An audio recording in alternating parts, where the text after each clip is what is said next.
परम श्रद्धेय श्री नए पद्मसागर जी महाराज, आज के प्रमुख अतिथि आदरणीय श्री कुमार मंगलम जी बिरला, भारत विकास परिषद के राष्ट्रीय अध्यक्ष आदरणीय गजेंद्र सिंह जी, महामंत्री श्रीमान श्याम शर्मा जी, श्रीमान महेश शर्मा जी, उपस्थित सभी नागरिक सज्जन, माता भगिनी,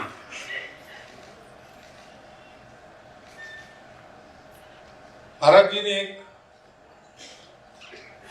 बड़ी सटीक बात कही कि जैसे सूरज प्रकाश जी थे वैसी भारत विकास परिषद है।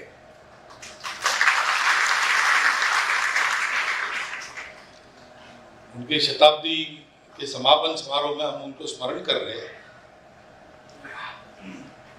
तो जो अच्छे काम खड़े हो जाते हैं,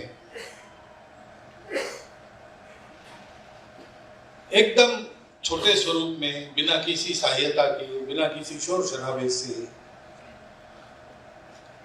और बढ़ते चले जाते ऐसा होता है, तब हम सब लोगों को यह समझना चाहिए कि जैसे किसी विशाल वटवृक्ष के बीच में, मूल में, उसका एक छोटा सा बीज जो मटिया में ठो गया, वो बात उसको बड़ा वृक्ष बनाती। वैसे भारत विकास परिषद के मूल में सूरज प्रकाश जी का वो जीवन है। वो एक अच्छे डॉक्टर थे,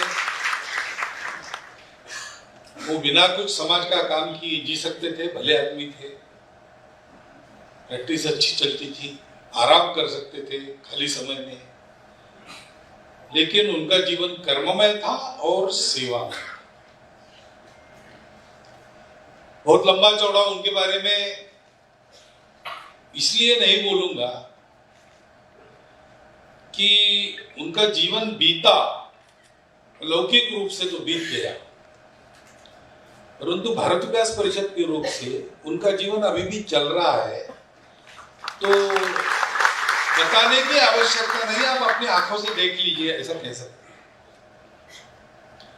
और भारत विकास परिषद के कार्यकर्ताओं को यह ध्यान में रखना है कि जिस बीज के अंतर की अभिव्यक्ति वृक्ष होता है, उस बीज को समझ के वृक्ष को वैसा ही सरसाना है।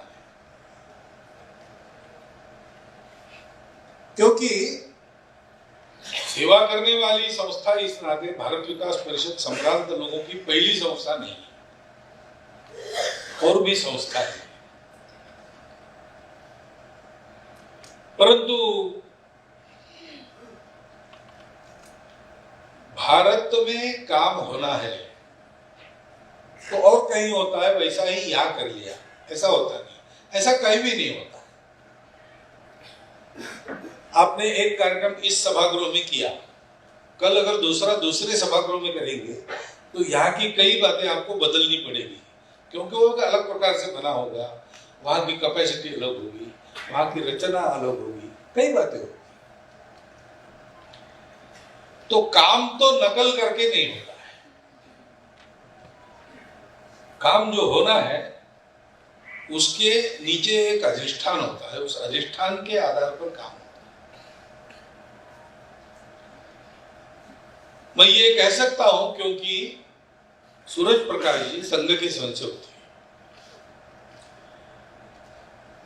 और उनके समय में भी वही आज भी है, संभ्रांत लोगों की सेवा करने वाली संस्था है। जो आज है वो तब भी थी, और अपने देश के भी सम्राट लोग वहीं जाकर जो कुछ करना है वो करते थे। एक अलग से संस्था स्थापन करने की जरूरत क्या पड़ी? उनके संबंध सर्वत्र थे, वो तो इसी संस्थाओं में रह भी चुके थे भी भारत विकास परिषद की स्थापना के समय, लेकिन अलग से उसी काम को करने की क्या आवश्यकता उनको लगी होगी की कल्पना मैं कर सकता हूं, क्योंकि मैं भी संघ का सदस्य हूं। सेवा यह जो शब्द है, वो शब्द एक ही है, उसको हम अंग्रेजी भाषांतर करते तो सर्विस कहते हैं, परंतु इसके पीछे की जो कल्पनाएं हैं वो उधर अलग है, इधर अलग है। भारत की अपनी कल्पना है सेवा की।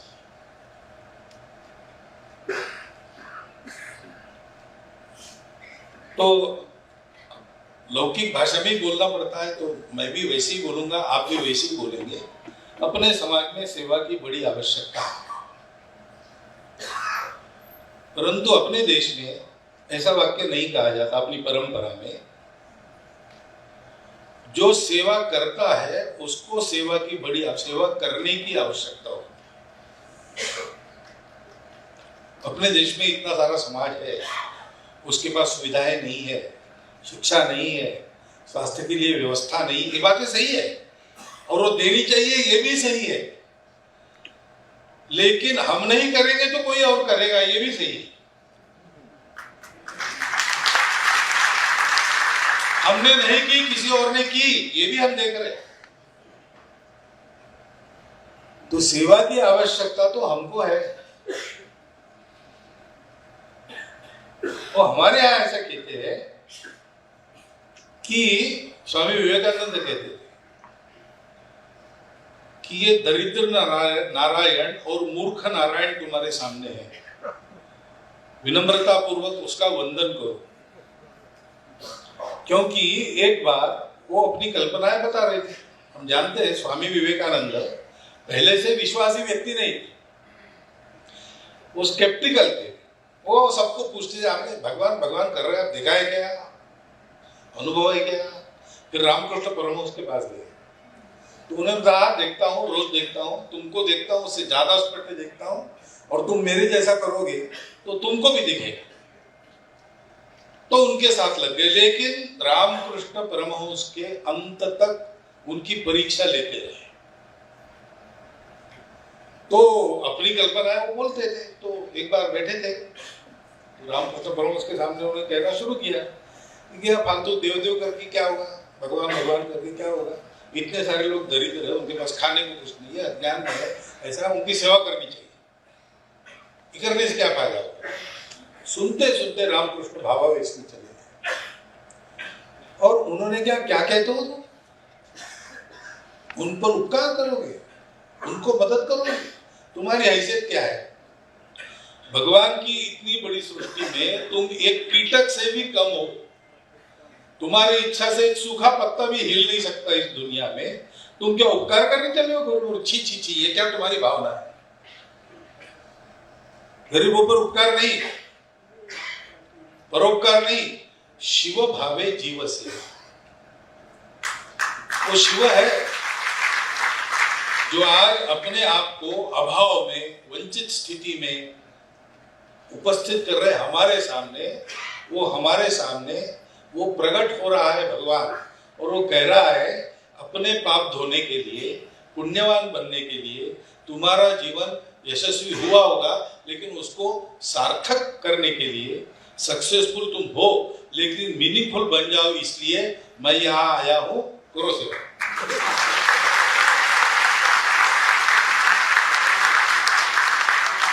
ये हमारी भारत की कल्पना है सेवा, और इसलिए हमारी सेवा में अहंकार नहीं रहता। और हमारी सेवा, जिनकी हम सेवा करते उनको सदा लेने वाले नहीं रखती, उनको लाचार नहीं बनाती, वो लेने वालों को देने वाले बनाती है। मराठी में कविता है, देने वाला देता जाए, लेने वाला लेता जाए, लेते लेते लेने वाले ने देने वाले के हाथ ले लेने चाहिए, ऐसी एक कविता है। हमारी सेवा ऐसी रहती है, जो सेवित है उसको सिंह बनाने की सेवा। वो हमारे है, वो हमारे अपने हैं, वो हमारे आराध्य है, वो हमारे साथ होने चाहिए, हमारे पीछे नहीं होने चाहिए। ये हमारा सेवा का जो संकल्पना है हमारी जो है, वो एक अलग प्रकार की है। हमारी सेवा में स्वार्थ तो होता ही नहीं। स्वार्थ दुनिया में वास्तविक सेवा करने वाले किसी के मन में नहीं होता है। अब आजकल व्यापार का जमाना है, सभी बातें बेचने की हो गई तो सेवा भी कहीं कहीं बेचने की हो जाती है, वो बात अलग है। लेकिन सर्वत्र प्रामाणिक सेवा करने वाले लोग हैं,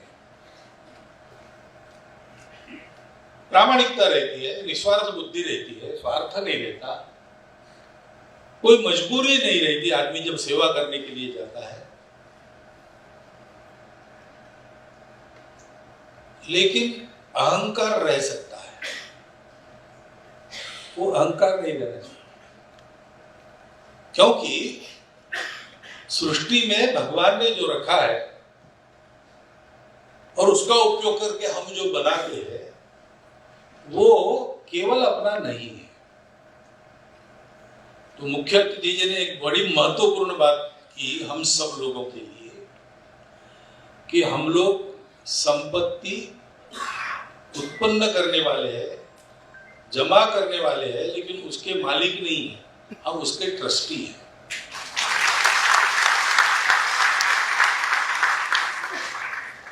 तो हमको ये ठीक से रख के उसका ठीक से विनियोग करना है। हम आर्थिक क्षेत्र से बहुत लोग यहाँ पर बैठे हैं, तो कमाई अपने लिए, देश के लिए हमारा काम है, तो कमाई में हम कमाते हैं, लेकिन कमाते किस लिए है? कमाते हैं देने के लिए। दोनों हाथों से कमाओ और 1000 हाथों से बांटो, ये बात है।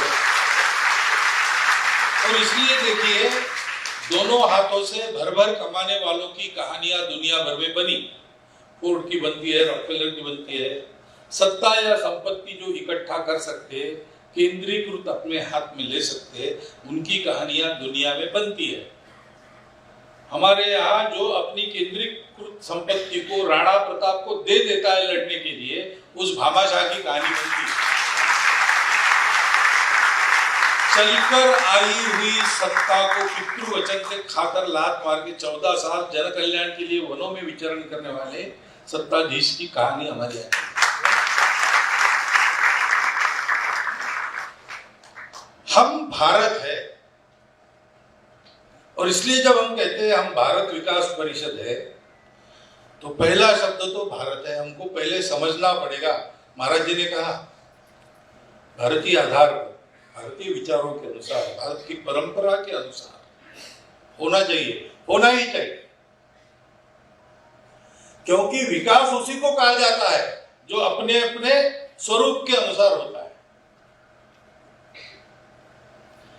सर्कस में हाथी साइकिल चलाता है या फुटबॉल खेलता है, ये अजूबा जरूर है। हम पैसे देकर उसको देखने के लिए जरूर जाएंगे, लेकिन वो हाथी का विकास नहीं है। विकसित प्राणी मनुष्य है, उसकी जैसी साइकिल चलाता है, फुटबॉल खेलता है, ये हाथी का विकास नहीं होता। हर एक की अपनी प्रकृति के अनुसार उसका विकास है। तो भारत का विकास होगा तो भारत की प्रकृति के अनुसार होगा।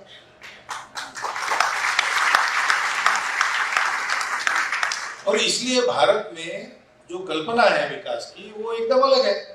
दुनिया की विकास की कल्पना थोड़ी सी एकांगी हो जाती है। अब उनका दोष नहीं है, उनके पास जो सत्य आया वो अपूर्ण सत्य है, अधूरा है। 4 में से 3 तत्व उनके पास है, इसलिए उनके करने में भी दम है। वो पश्चिम का है, इसलिए छोड़ो उसको, हका लो, ऐसा नहीं कर सकते। लेकिन ये जरूर समझना पड़ेगा कि उनके करने में अपूर्णताएं हैं, क्योंकि उनके पास 4 में से 3 साधन है, शरीर, मन और बुद्धि। इनको जोड़ने वाला क्या है? उनके पास नहीं है। उनको पता है अर्थ पुरुषार्थ, पता है काम पुरुषार्थ, उनको पता है मोक्ष पुरुषार्थ का भी पता है। वहां भी साक्षात्कारी पुरुष हो गए, परंतु इन तीनों को साथ चलाने वाला उनको धर्म पता नहीं है। अर्थ कामों को अनुशासित रखना और मोक्ष की ओर बढ़ाना, इसके लिए धर्म आवश्यक है, और भारत के पास वो है। भारत के पास वो है। भारत धर्मप्राण देश है।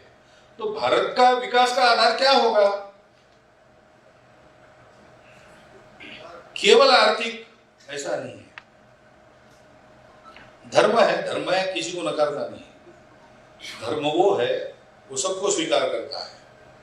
धर्म वो है वो किसी भी अतिवाद पर नहीं जाता, वो मध्यम मार्ग पर चलता है। धर्म वो है जो संतुलित होकर चलता चलाता है। धर्म जीवन की धारणा करता है। धर्म इसलिए इहलोक में और परलोक में सुख देता है। प्रारंभ में, अंत में, मध्य में, सर्वत्र धर्म आनंददायी होता है।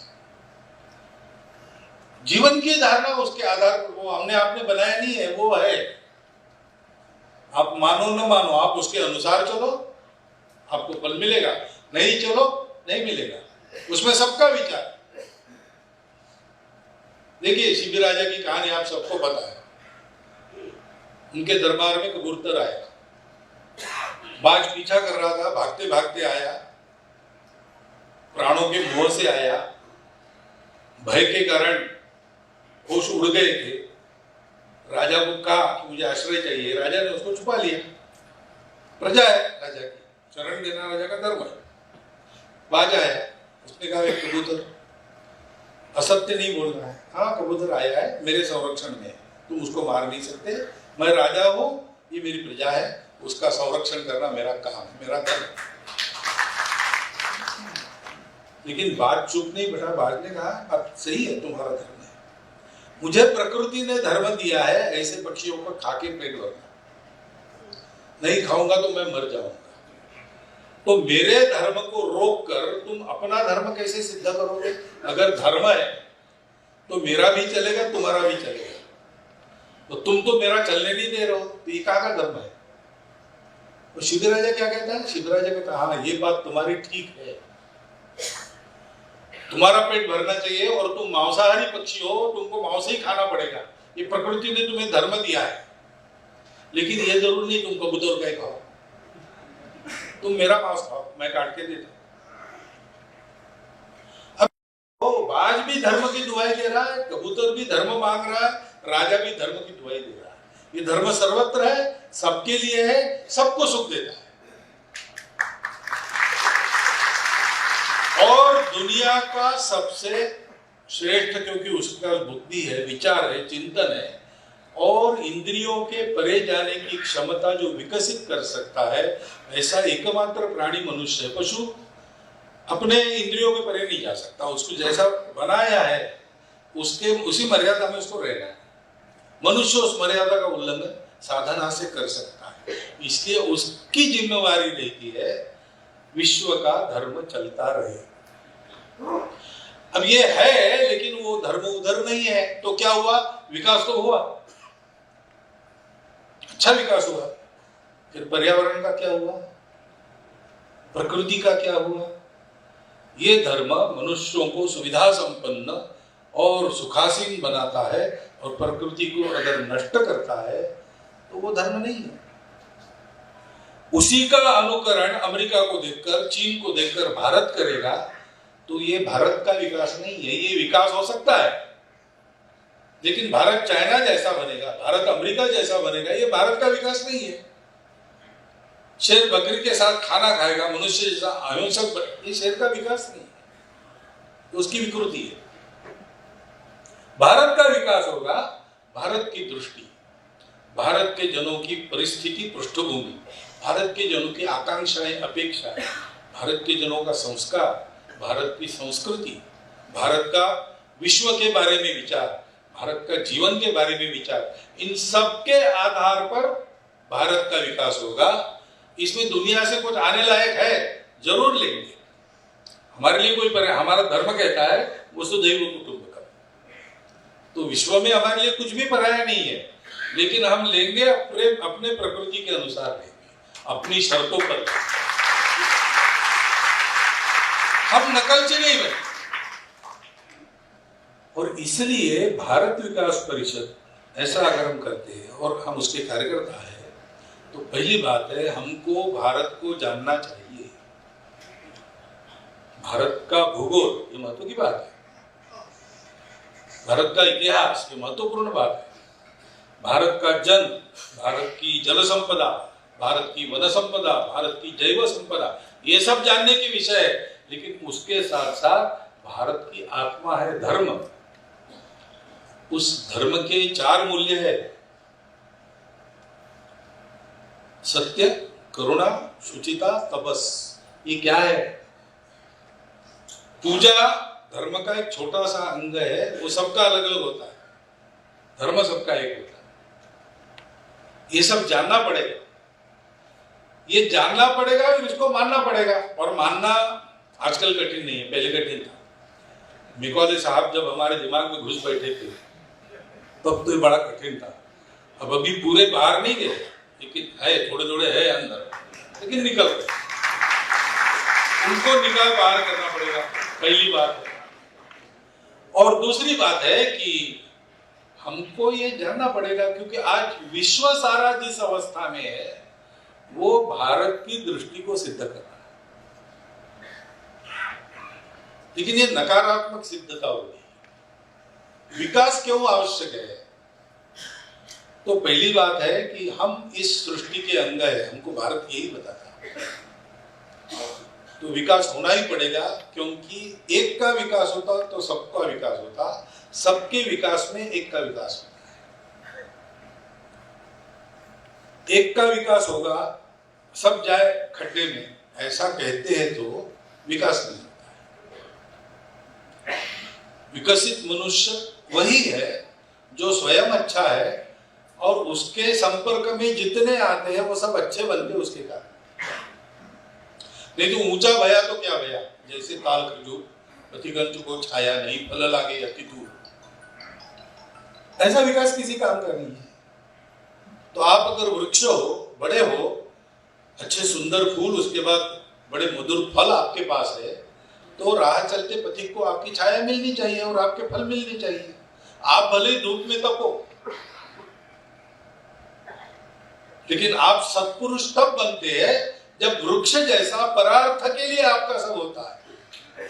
छाया मन्यस्य कुर्वन्ति तिष्ठन्ति स्वयं आतपे फलानि अपि परार्थाय वृक्षाः सत्पुरुषाः। यह जीवन मनुष्य का जीवन है। पशु का जीवन अपने लिए होता है, अपना हो गया तो बाकी विचार ही नहीं करता। घास खाएगा, पेट भरने तक खाएगा, तब तक किसी को नहीं खाने देगा दूसरे को। उसका पेट भर गया तो उस घास का क्या हुआ चिंता नहीं करता, कल के लिए गट्ठर बांध के घर नहीं ले जाता। उसको विचार ही नहीं है। अपनी प्राकृतिक वासनाएं तृप्त हो गई, जब तक वो तृप्त है तब तक पशु दुनिया में है, नहीं किसी को पता नहीं चलता। मनुष्य का ऐसा नहीं है। मनुष्य अगर करनी करे तो नर का नारायण बन जाए, ऐसा कहते हैं। विपरीत करनी करे तो नर का नराधम भी बनता है। मनुष्य में ही राक्षस होता है, मनुष्य में ही देव होता है। जाना किधर, अपना चॉइस है। और हमारे लिए हमारे पूर्वजों ने वो चॉइस बना के रखा है, हमको दूसरा चॉइस नहीं है। भारत इसी के लिए प्रसिद्ध है। भारत से सबकी यही अपेक्षा है। भारत ये करेगा तब भारत बड़ा बनेगा। ऐसा बनता है। आप चाहो ना चाहो, वेश बन जाते हैं ना।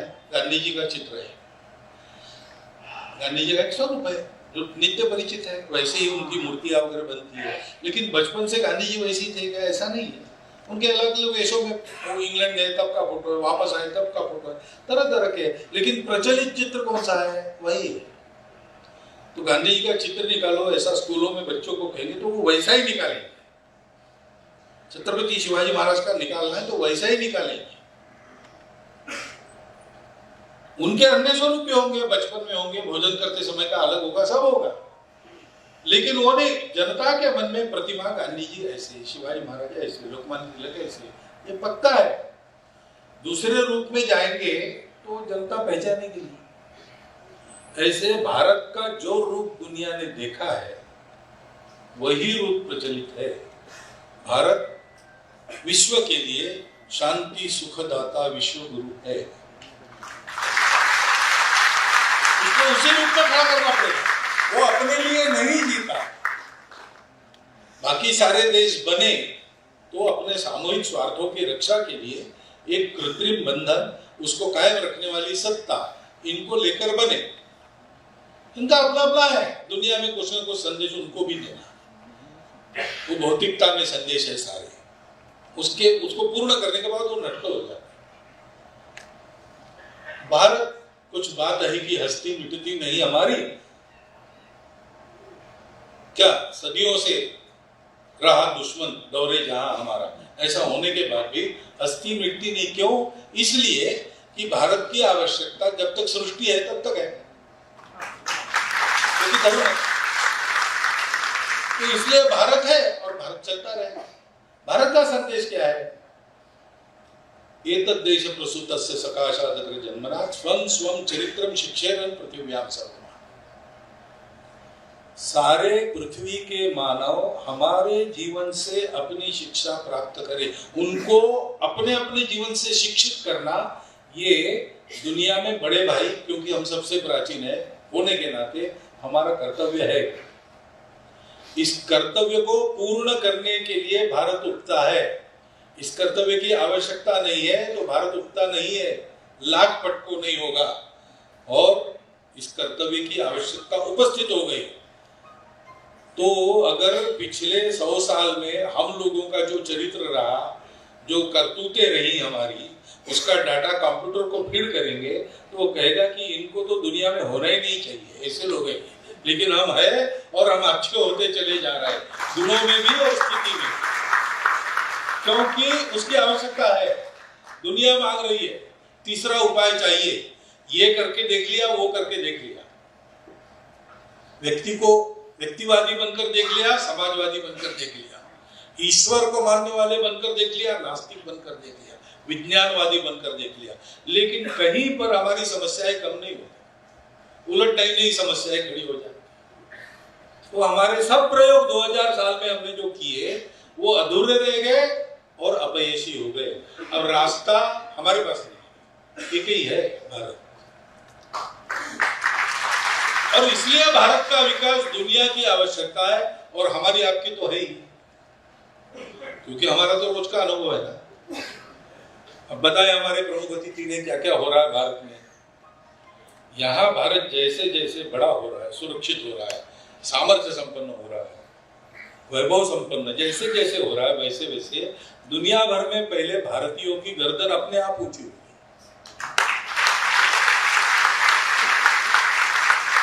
तो हमको कोई घास नहीं डालता था, आज बुलाते हैं G20 का यजमान बनो। हम रशिया को बार बार कहते युद्ध मत करो, पहले अगर कहते तो रशिया हमको झाड़ के चुप कर देता, लेकिन अब नहीं, भारत बहुत अच्छा देश है। ये चमत्कार क्या है? भारत बड़ा हो रहा है तो भारतीयों की प्रतिष्ठा बढ़, और इसलिए भारत का विकास हमारे आपके और हमारे आपके कुटुंबों की सुरक्षा प्रतिष्ठा के लिए अनिवार्य आवश्यकता है। नहीं तो युगांडा में कितने लोग अपने अच्छा उद्योग, युगांडा की इकोनॉमी हमारे लोगों ने बनाई, और ईदी अमीन ने 3 दिन का नोटिस लिखे सबको निकाल दिया, आप कुछ नहीं कर सके। क्यों? भारत उस स्थिति में नहीं, और इसलिए उसका विकास है, हमारी भी आवश्यकता है। सेवा करना, भारतीय समाज को निर्दोष बनाना, भारतीय समाज का कोई अंग पीछे नहीं रहे इसको देखना, ये हमारे लिए पुण्य भी है और इस अर्थ में हमारा वो स्वार्थ भी है। ये करना ही पड़ेगा। मेरा भाषण सुनेंगे आप, जोरदार तालियां वगैरह कहते हैं आप, बजट उससे नहीं होता, केवल काम करना पड़ता। और इसलिए ये हमारी भारत विकास परिषद है। एक होती है सभा, हमारी सभा नहीं, भगवान के पार्षद होते हैं। पार्षद कौन होते हैं? वो एग्जीक्यूटिव होते हैं, उनके हाथ में लाठी रहती है। भगवान इच्छा व्यक्त करके या भगवान आज्ञा देते हैं, उसको लागू करना उनका काम होता है, वो कार्यकर्ता होते हैं। तो हम लोग कौन है? भारत विकास परिषद, यानी हम लोग कार्यकर्ता हैं। कार्यकर्ता वाला होता है। मैं ऐसा कहता हूँ, आप ये क्या बोल रहे हो? कार्यकर्ता यही कार्य करने वाला ही होता है ना, होता है, लेकिन कार्यकर्ताओं को इसको ध्यान में रखना पड़ता है। नहीं तो क्या होता है कि कार्यकर्ता जाता तो है कार्यक्रम में, लेकिन वहां अपने फोटो कितने ज्यादा निकलेंगे ये देखता। इसलिए गीता में कार्यकर्ता का वर्णन है, मुक्त संग, उसको संग नहीं, वो काम करता है लेकिन कार्य के साथ आने वाली ये जो सारी बातें, कार्य अच्छा करेंगे, बढ़ेगा तो प्रतिष्ठा बनेगी, काम की बनेगी तो हमारी भी बनेगी, फोटो निकलेंगे, अच्छे अच्छे श्रेष्ठ लोग अपनी स्तुति करेंगे, जैसे आप आज ने देखी हमारी, ये हमारा नहीं है, उस कार्य का है। इसमें से जाना तो पड़ेगा, कोई तालनी में भाग नहीं सकता इस मंच से, तो सुनना पड़ता है, लेकिन वो मेरा नहीं है, वो संघ का है, वो बड़ा है।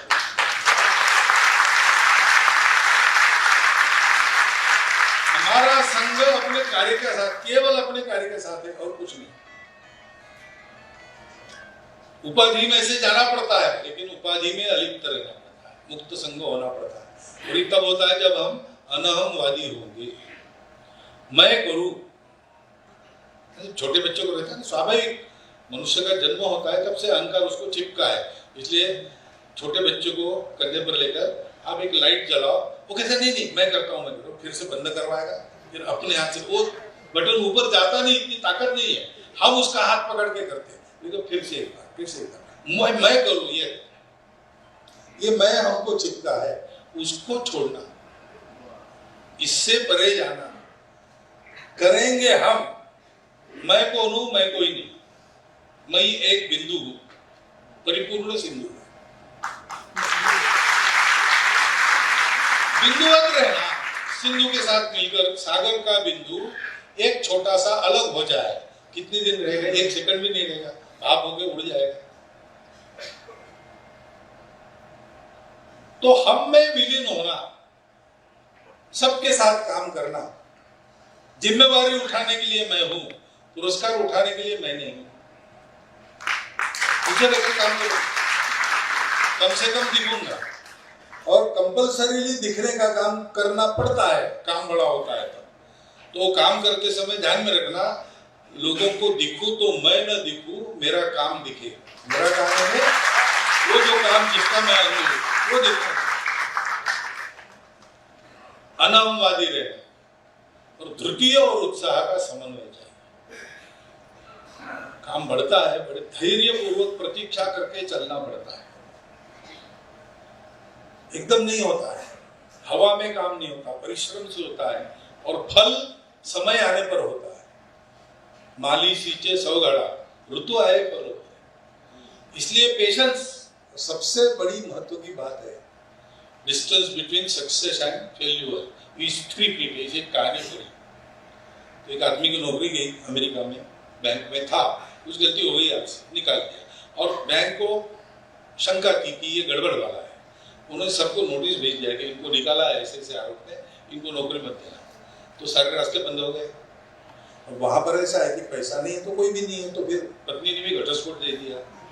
जाते समय अपने खाउटी के लिए बंगला कार सब ले गई, इसका कुछ है नहीं, $111 जेब में और शरीर पर कपड़े, क्या करेगा? इतना निराश हो गया कि अब मैं मरूंगा, आत्महत्या करूंगा। लेकिन अब आत्महत्या करूंगा उसके पहले $111, तो जितनी चयन कर सकते हो उसकी करूंगा और फिर मर जाऊंगा। इसलिए लॉस वेगास गया। जानते हो आप वहां क्या होता है? जुआ खेलेंगे, पहुंच गया, शाम को पहुंचा, कल जाएंगे, आज आराम करेंगे। लेटे लेटे इवनिंग न्यूज़पेपर्स पढ़ रहा था, तो उसमें एक नीलाम की नोटिस देखी। वो तो रेगिस्तान है लास वेगास, वहां किसी माइनिंग कंपनी को मिला थोड़ा सा मैंगनीज। तो यहाँ मैंगनीज है तो यहाँ खनन करना चाहिए। 2-4 और कंपनी को साथ लेके उन्होंने एक जॉइंट 2 किलोमीटर लंबा, 2 किलोमीटर चौड़ा ऐसा गड्ढा खोदा। अब 250 फीट चले गए, मिला ही नहीं कुछ, तो क्या करना? अब नहीं मिलेगा, नहीं मिला कि करना क्या? रेगिस्तान का 2x2 किलोमीटर और 250 फीट गहरा गड्ढा कौन लेने वाला है? वो क्या इसका नीलाम करेंगे, जो भी होगा, जितना आएगा आएगा, तो पैसा गया ही मिट्टी में। तो उन्होंने नीलाम की नोटिस दी थी। अब इसने भी सोचा कि चयन करने के पहले जरा बोल के देखते क्या होगा। अब गया तो ये अकेला ही था वहां, गड्ढा खरीदने कौन आएगा? तो $75 में उसने खरीद लिया। फिर मजदूर आ गए, साहब हमको आज शाम 5 बजे तक का मेहनताना मिला है, काम जारी रखे कि अब थोड़े चले जाए, क्योंकि काम तो बंद करना ही है, कुछ नहीं मिलेगा। उसने कहा नहीं, पैसा लिया है ना, 5 बजे तक खोदो।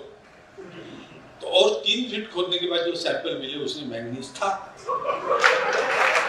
ये फिर से अरबपति बन गया। रीडर डाइजेस्ट में कहानी आई है, सत्य कथा है, ऐसा उनका कहना है, मुझे मालूम नहीं नाम लोग। उसका शीर्षक है distance between success and failure is 3 feet.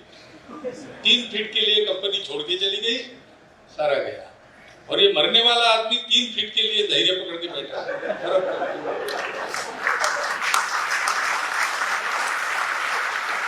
तो धैर्य भी चाहिए, उत्साह भी चाहिए। धैर्य पूर्वक शिवाजी महाराज ने प्रतापगढ़ पर प्रतीक्षा की, खूब बदनामी हुई, शिवाजी भाग गया, शिवाजी छूट गया, ऐसा कुछ नहीं हुआ था। वो प्रतीक्षा कर रहे थे कि मेरे इसमें आ जाए, फिर देखता हूं। और अफजल खान आ गया उस जंगल में, पूरा समाप्त कर दिया। उसके बाद 3 महीने के अंदर बीजापुर के दरवाजे तक स्वराज्य फैलाया। जो शिवाजी कुछ न करते हुए इतने महीने यहाँ बैठे थे, वो 3 महीने में इतना विस्तार करके वापस आए। वृद्धि और उत्साह का उत्तम है। और इतना करने के बाद भी आखिर ऋतु आए फल आए, ये तो है ही। तो सिद्धि और असिद्धि से निर्विकार रहना।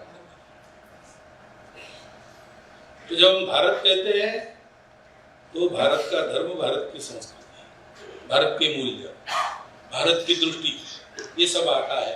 उसको जानना चाहिए, उसको मानना चाहिए, और हमको स्वयं को वैसा बनना चाहिए। नहीं तो भारत के बारे में भाषण तो यहाँ से करना आसान है, भारत को नित्य जीवन में जीना ये आवश्यक है। स्वम स्वम चरित्रं शिक्षेरं पृथिव्याम सर्वम्। इसलिए भारत को जीना, व्यक्तिगत जीवन में, सामाजिक जीवन में, पारिवारिक जीवन में, आजीविका के काम में भारतीय मूल्यों के आधार पर चलो, तब समाज धारणा होती है। धर्मस्य मूलम अर्थम, इस अर्थ में कहा है, क्योंकि आगे कहा है अर्थस्य मूलम राज्यम। वो भी आप पॉलिटिक्स वगैरह सोचते हो, बड़े इंटरेस्टिंग रहते हैं सब लोग उसमें, परंतु राज्य से मूलम इंद्रिय निग्रह, ये कहा है। और आगे बढ़ता है वृद्धों सेवा, सारी बातें। तो भारत बनकर जीना, और जब विकास कहते हैं तब उसके आधार पर हमारे विकास की कल्पना क्या होगी। हम सबको साथ लेकर चलते हैं।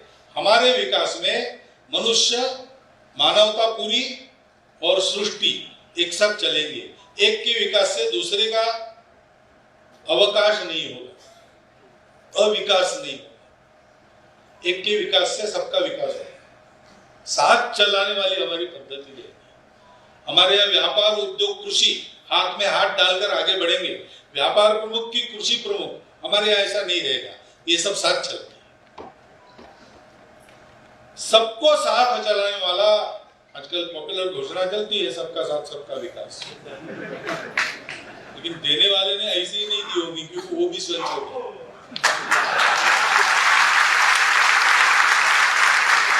तो ये विचार उसके मूल में, मस्तिष्क में होगा ही। वास्तव में हमारा विकास, हम विकसित होंगे, दुनिया के सारे देश साथ चलेंगे, आपस में लड़ेंगे नहीं। हम बलशाली बनेंगे तो हम चीन, अमेरिका, रशिया जैसा डंडा नहीं चलाएंगे। हमारे कारण डंडा चलाने वालों के डंडे बंद हो जाएंगे। और ये सब करना है, ये कल्पना बड़ी अच्छी है, आप तालियां वगैरह पीटते, लेकिन ये होना है तो हमको सक्रिय होना पड़ेगा, हमको काम करना पड़ेगा। और काम करना है तो ऐसा करना पड़ेगा। इसलिए सूरज प्रकाश जी स्वयं मटिया में होकर भारत विकास परिषद को एक वटवृक्ष बनाकर गए।